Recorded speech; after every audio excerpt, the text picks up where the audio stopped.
Hey Mark9049, this is Jessica Gray and welcome to my blog review.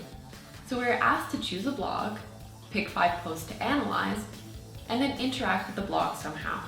So I chose the YouTube official blog and decided what better way than to present my findings in a YouTube video myself. So I used a few tips and tricks by my interaction with the brand at Bufferfest. Bufferfest is a Toronto-born festival that brings together content creators, people from YouTube itself, as well as others who are interested in creating channels and boosting their subscribership. So it was a really interesting experience and I'm really glad I went, but particularly glad that I went to Creator Day. Creator Day is for people a little bit like us in our social media strategies class, people who are interested in YouTube, but maybe need a little bit of help figuring out branding, some of the technology involved in creating YouTube videos, but also finding out what it takes to actually be a content creator and be successful. So it was a great day, lots of fun seminars, things like 3-point lighting and best Canon cameras, as well as a little bit more on brand and marketing, which are things that we're talking about in class. So it was really great in that respect. But I found it was a little bit beginner. So people like me got a lot out of it, but I'm not so sure about the people who had a few thousand subscribers already and were looking to take it to the next level. But on the other hand, it was a really nice place to network. So you got to meet, like I said, people from YouTube. So those are the people who actually go in, talk to creators, and find ways of boosting their channel with a little one-on-one help.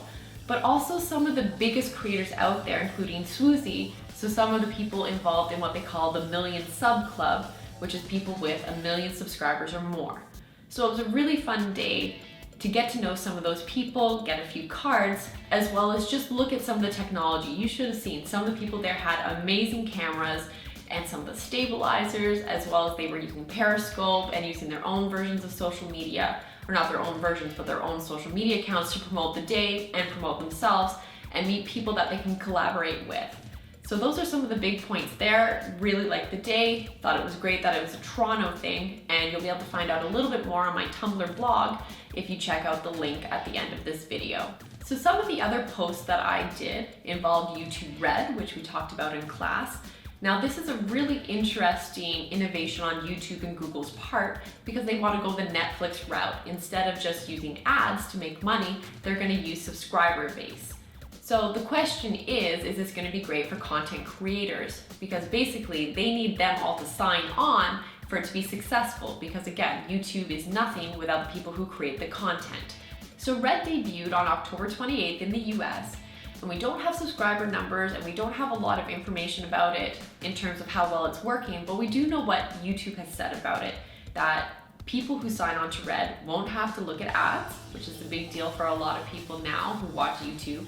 You will not have to watch it online. You can actually get videos and save them, so you can watch them offline. You can keep YouTube on while you're checking your other social media. So let's say you're on Instagram, you can still have a TED Talk playing in the background, which is kind of a neat feature. And one of the biggest things is you'll be able to get exclusive premium content that is original to YouTube by some of its biggest content creators on the channel itself if you subscribe. So people like PewDiePie and others are going to be creating some really fun videos, or at least what they've said are going to be fun, and they're going to find them just on Red. So again, we don't know if it's worked because we don't have a lot of numbers. It debuted just over a month ago. But some people think this is going to be really great for content creators because they're going to get some of the revenue from Red itself. So they'll make up anything they're not making in the ad space. Companies like ESPN, who could not sign on to the Red platform due to some of their agreements with other partners, they've had to take all their videos down because what YouTube has said is that they're going to take some of the biggest partners. They don't sign on, they're going to hide their videos, so they're not going to be accessible. So some people are really against it, but then again, some of the big stars like PewDiePie have come out and said, look, not only will this be great for creators because it's going to make them more money, but people use ad blockers. Up to 40% of internet users today are using ad blockers, so people on YouTube aren't actually going to be making that money anyway. So we won't know how successful it is for another few months, but when we get the concrete numbers, it'll be really interesting to see whether people like PewDiePie have actually made an impact and whether they're making more money on the subscriber base versus just getting ad revenues. So thank you very much, and hope your blog reviews went well too.